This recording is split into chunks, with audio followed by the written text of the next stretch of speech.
প্রতি বছর বাংলাদেশে হাজার হাজার কোটি ডলার প্রবাসী আয় বা রেমিটেন্স আসছে। বলতে গেলে প্রবাসীরাই অর্থনীতির চাকা সচল রেখেছে। কিন্তু এত রেমিটেন্স আসলে কারা পাঠায়, মানে বাংলাদেশের কোন কোন জেলার মানুষ কত বেশি রেমিটেন্স পাঠায়, চলুন জেনে নেই। দেশে রেমিটেন্স পাঠানোর ক্ষেত্রে প্রথম স্থানে রয়েছে ঢাকা, এরপর যথাক্রমে চট্টগ্রাম, কুমিল্লা ও সিলেটের অবস্থান। 2022 সালের জুলাই থেকে 2023 সালের মার্চ পর্যন্ত প্রবাসীরা বাংলাদেশের রেমিটেন্স পাঠিয়েছেন 1603 কোটি 3 লাখ মার্কিন ডলার।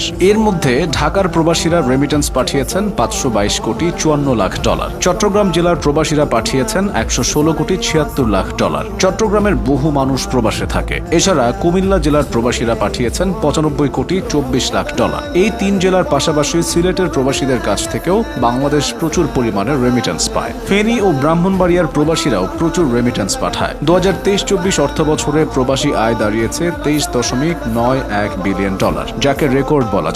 2024 সালে শুধু জুন মাসে প্রবাসী আয় এসেছে 2.54 বিলিয়ন ডলার। এছাড়া মে মাসে এসেছে 2.25 বিলিয়ন ডলার এবং এপ্রিলে 2.04 বিলিয়ন ডলার। বেশি বেশি কর্মী প্রেরণের কারণেই বাংলাদেশ রেকর্ড পরিমাণ রেমিটেন্স পায়। জনশক্তি, কর্মসংস্থান ও প্রশিক্ষণ ব্যুরোর এক তথ্য অনুযায়ী 2023-24 অর্থ বছরের মে পর্যন্ত প্রায় 11,42,000 মানুষ কাজের জন্য প্রবাসে গেছেন। 2022-23 অর্থ বছরে দেশ ছাড়েন 11,37,000 মানুষ। এছাড়াও 2021-22 অর্থ বছরে প্রায় 9,88,000 মানুষ বিদেশ গেছেন। মানে প্রবাসীদের সংখ্যা প্রতি বছর বাড়ছে। ইসলামী, অগ্রণী ও জনতা এই তিন ব্যাংকে বেশি বেশি রেমিটেন্স